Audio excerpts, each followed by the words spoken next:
శ్రీగురుభ్యో నమః. హరి ఓం. శ్రీమహాగణాధిపతయే నమః. శ్రీమహాసరస్వత్యై నమః. శ్రీగురుభ్యో నమః. హరి ఓం. అఘోరేభ్యో తఘోరేభ్యో ఘోరఘోరతరేభ్యః సర్వేభ్యో సర్వసర్వేభ్యో నమస్తే అస్తూర్ధ్రరూపేభ్యః. సర్వం శ్రీపరమేశ్వరార్పితం. 2026 ఫిబ్రవరి నెలలో సింహరాశి వారి యొక్క జాతక పరియమంతం, ఆర్థికంగా ఏదన్నా స్థిరత్వం ఏర్పడుతోందా, ఆరోగ్య సమస్యల నుంచి ఈ నెలన్నా గట్టును చెందుతామా, స్థిరాస్తులు ఏమైనా కొనుగొనేటువంటి అవకాశం ఉందా, లేదా స్థిరాస్తులు అమ్మేసుకుంటామా, అసలు ఏం జరగబోతోంది ఫిబ్రవరి నెలలో అనే విషయానికి వస్తే కనుక, ముందుగా ఎవరెవరు సింహరాశిలోకి ప్రవేశిస్తారనే విషయాన్ని మనం పరిశీలన చేసుకున్నట్లయితే, మఖా నక్షత్ర 4 పాదాల వారు, అదేవిధంగా పుబ్బా నక్షత్ర 4 పాదాల వారు, ఇక ఉత్తరా నక్షత్ర 1వ పాదం వారు సింహరాశిలోకి విచ్చేస్తారు. వీరి యొక్క ఆలోచన ధోరణి ఫిబ్రవరిలో ఏ విధంగా ఉండబోతోంది, అసలు వీరు గోచార రీత్యా కానీ ఈ సింహరాశి వారి ఆలోచన ఫిబ్రవరి నెలలో అత్యంత దుర్భర స్థితిలో ఉంటుంది.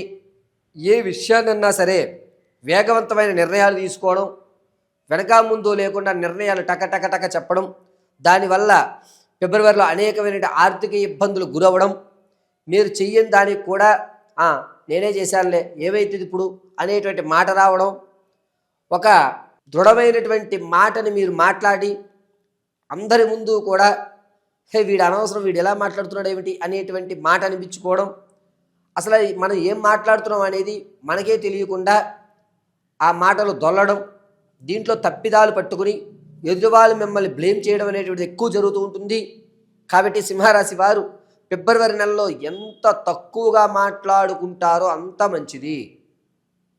అది కుటుంబంలో కానీ, లేదా సమస్య పరిష్కారం చేసినప్పుడు పెద్ద మనుషుల్లో కూర్చున్నప్పుడు కానీ, లేదా మీ ఆఫీసుల్లో కానీ, కొత్తగా ఏర్పడేటువంటి బంధాల వల్ల కానీ మీరు ఎంత లిమిట్గా మాట్లాడగలిగితే ఫిబ్రవరి నెలలో అంత క్షేమదాయకంగా ఉంటారు సింహరాశి వారు.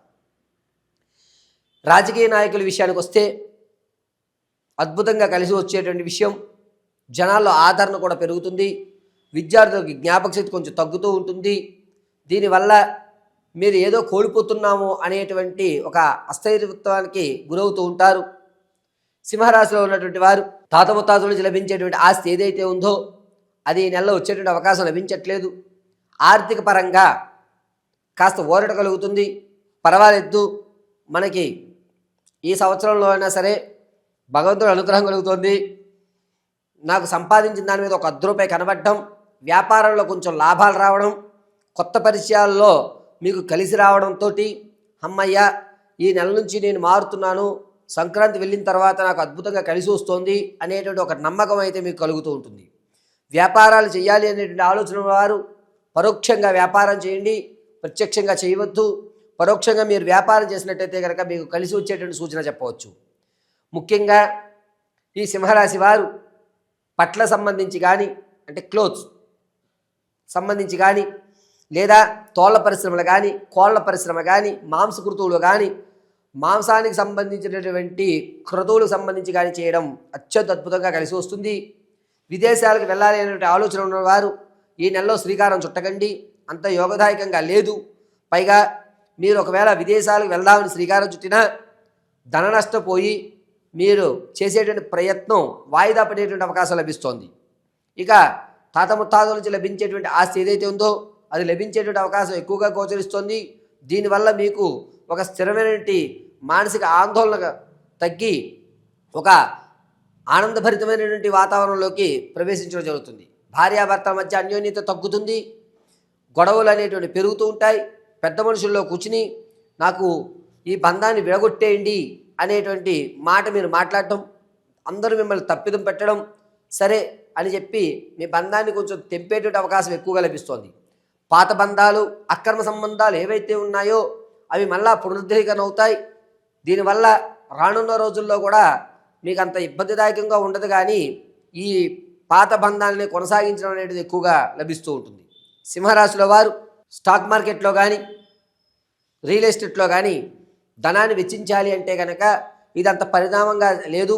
ఈ నెలలో మీరు స్టాక్ మార్కెట్లో కానీ రియల్ ఎస్టేట్లో కానీ పెట్టుబడి పెట్టడం అనేది మంచి సమయం ఎక్కడా గోచరించట్లేదు.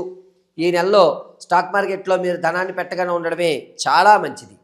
స్థిరాస్తులు ఏవైతే ఉన్నాయో వాటిని అమ్ముకునేటువంటి అవకాశం ఎక్కువగా లభిస్తుంది. స్థిరాస్తుల విషయంలో కనుక కాస్త జాగ్రత్తగా ఉండమని చెప్పదగ్గ సూచన. ఒకవేళ మీరు స్థిరాస్తిని అమ్మేటువంటి ఆలోచనలో ఉంటే కనుక వేరే వారి పేరు మీద పెట్టండి. అంతేగాని మీ పేర్ల మీద ఉన్న స్థిరాస్తులు ఏవైతే ఉన్నాయో వాటిని అమ్ముకునేటువంటి అవకాశం ఎక్కువ లభిస్తుంది. అది కూడా చాలా తక్కువ ధరకి మీరు అమ్మేసుకుంటారు. మీరు పెట్టేటువంటి పెట్టుబడి మీకు రావాల్సినటువంటి మార్కెట్లో ఉన్న వాల్యూ రాకపోగా ఇంకాస్త తక్కువ ధరకి అడుగుతారు. ఏదైతే ఉందో నాకు డబ్బులు కావాలి కదా అమ్మేస్తారు. అందుకోసమే మీరు బినామీని పెట్టండి అని చెప్పడం జరుగుతోంది. ఇక చరాస్తులు ఏవైతే ఉన్నాయో అవైతే కొనుగోలు చేస్తారు. ఖచ్చితంగా స్థిరాస్తులు అమ్ముకోవడం, చరాస్తులు కొనుక్కోవడం అనేది జరుగుతూ ఉంటుంది. ఆడవారి విషయానికి వస్తే ఎక్కడైతే కుటుంబంలో కానీ సమాజంలో కానీ మీ గౌరవం కించపరిచారో అక్కడ మీరు ఖచ్చితంగా నిలబడతారు. మీ మాటకు విలువ పెరుగుతుంది. విందు వినోదాల్లో ఖచ్చితంగా పాల్గొంటారు. పితృ మాతృవియోగం అనేది జరిగేటువంటి అవకాశం ఎక్కువగా కనిపిస్తుంది. ఎక్కువ శాతం ఫిబ్రవరి నెలలో మీరు పరామర్శలకు ఎక్కువ వెళ్తూ ఉంటారు. ఈ నెలంతా కూడా నేను వారిని పరామర్శించడం వీరు పరామర్శించడం సరిపోతుంది, ఏమిట్రా ఇది అనేటువంటి ఒక ఆలోచనకు వస్తూ ఉంటారు. ఇక సంతానం కొరకు ఎవరైతే చూస్తున్నారో వారికి మంచి అవకాశం లభిస్తోంది. ఫిబ్రవరి నెల 8వ తారీఖు తర్వాత నుంచి 11వ తారీఖు మధ్యలో సంతానం శుభవార్త వినేటువంటి అవకాశం లభిస్తోంది. ప్రసవానికి ఎవరైతే ఉన్నారో పుత్ర సంతానం కలిగేటువంటి అధికారం ఎక్కువగా లభిస్తోంది. వివాహం కొరకు ఎవరైతే చూస్తున్నారో ఉత్తర దక్షిణ దిశగా ఉన్నటువంటి సంబంధాలు చూడండి, అద్భుతంగా కలిసి వచ్చేటువంటి సూచనగా చెప్పవచ్చు. ఇక ఈ ఆడవారు రాజకీయంలో కానీ సినీ సంగీత సాహిత్య కళా పరిశ్రమల్లో కానీ ఎవరైతే ఉంటారో వారికి అంత యోగదాయకంగా లేదు. మిమ్మల్ని నమ్మించి మోసం చేసేటువంటి వారు ఎక్కువ అవుతూ ఉంటారు. సింహరాశుల వారు ఆరోగ్య విషయానికి వస్తే కనుక స్టమక్లో ఎస్బీసీస్ అనేవి ఫామ్ అవుతాయి.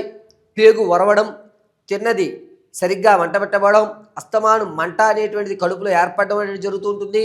చాలా జాగ్రత్తగా ఆరోగ్య విషయంలో ఉండాలి. ఆహార నియమాలు పాటించుకోవడం చాలా మంచిది.